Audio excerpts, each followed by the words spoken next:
Assalamualaikum warahmatullahi wabarakatuh. Balik lagi di channel Tangki Film. Mari kita sama-sama bangun channel ini agar terus berkembang dengan cara subscribe, share, dan like. Kali ini kami akan merangkum film yang berjudul Parasit. Film yang dirilis tahun 2019 ini menceritakan sebuah keluarga yang memanfaatkan keluarga lainnya untuk bertahan hidup. Mari kita langsung masuk ke alur ceritanya.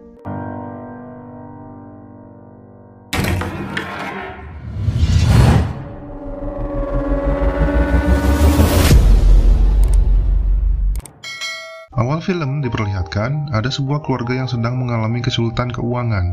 Ketika keluarga itu sedang makan malam, seorang pria datang berkunjung ke rumah mereka.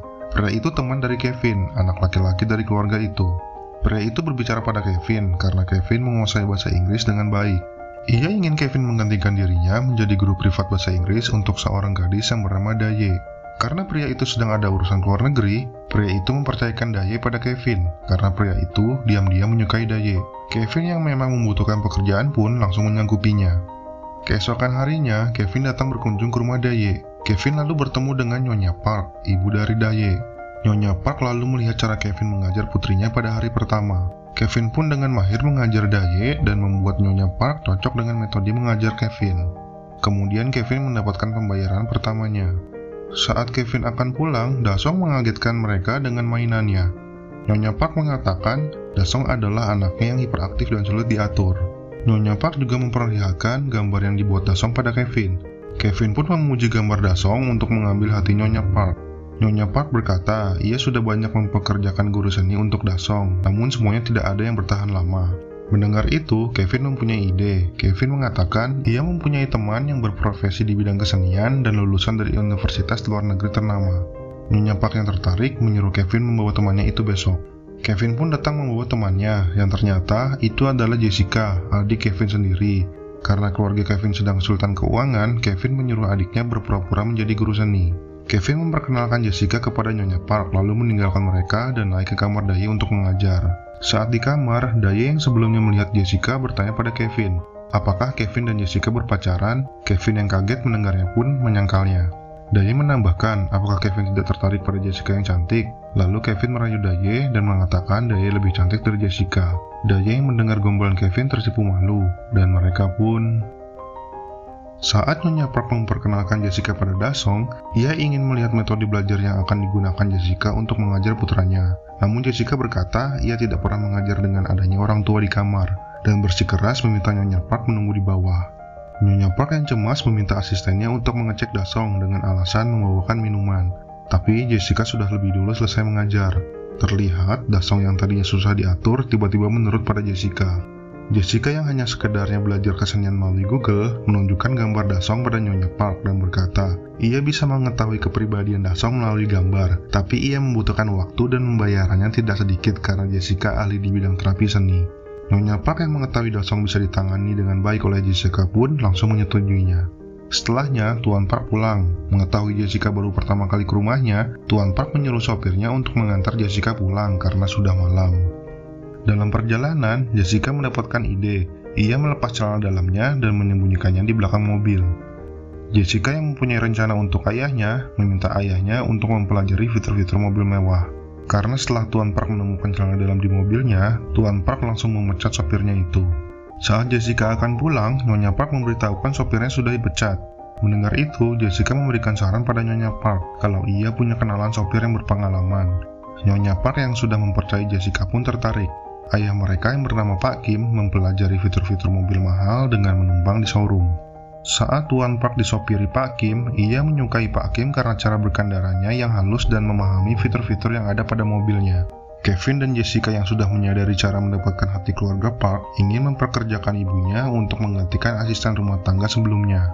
Namun Jessica menyadari asisten sebelumnya sudah bekerja di rumah itu lebih lama dari keluarga Park tinggal dan tidak mudah untuk menyingkirkannya. Diceritakan, asisten itu sudah bekerja dengan pemilik rumah sebelumnya, dan saat keluarga Park menempati rumah itu, ia direkomendasikan oleh pemilik rumah sebelumnya kepada keluarga Park. Saat Kevin dan Daye berbincang, Kevin mengetahui bahwa asisten itu mempunyai alergi terhadap buah persik. Kevin memberitahukan informasi itu pada Jessica dan mereka mengatur rencana. Kevin sengaja memberikan buah persik pada asisten itu agar dia alergi dan batuk-batuk. Waktu asisten itu ke rumah sakit, Pak Kim sengaja memfoto dirinya. Lalu saat Pak Kim mengantar Nyonya Park belanja, Pak Kim memberitahunya. Saat ia ke rumah sakit untuk check up rutin, Pak Kim tak sengaja mendengar pembicaraan asisten itu bahwa asisten itu menghidap TBC akut. Nyonya Park yang takut keluarganya bisa tertular dengan terpaksa memberhentikan asistennya itu. Dalam perjalanan pulang, Tuan Park berkeluh kesah pada Pak Kim karena dengan tidak adanya asisten, pekerjaan rumah tangga menjadi berantakan. Pak Kim yang sudah menunggu Tuan Park mengatakan hal itu, langsung merekomendasikan seseorang untuk mengisi posisi asisten rumah tangga yang kosong. Dan akhirnya, semua anggota keluarga Kim bekerja pada keluarga Tuan Park. Pada saat Tuan Park pulang membawa mainan untuk Dasong mencium aroma tubuh Pak Kim dan Ibu Kim. Dasong berkata bahwa bau mereka sama, begitu juga dengan bau Jessica. Tuan Park berkata pada istrinya, bau Pak Kim seperti bau basement bawah tanah, tempat orang miskin tinggal. Pak Kim yang mendengarnya pun tersinggung. Suatu ketika, Tuan Park mengajak keluarganya berkemah untuk merayakan hari ulang tahun Dasong.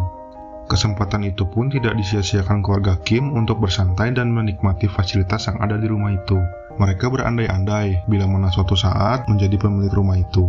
Pada malam hari, bel pintu berbunyi. Ternyata asisten rumah tangga sebelumnya datang. Dia memohon dibiarkan masuk untuk mengambil barangnya yang tertinggal di basement.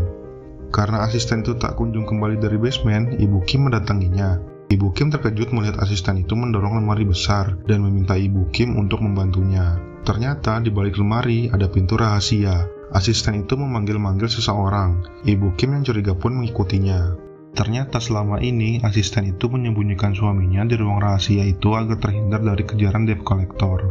Asisten itu khawatir dengan suaminya yang kelaparan karena lemari yang menutup ruangan rahasia itu macet sehingga tidak bisa dibuka dari dalam.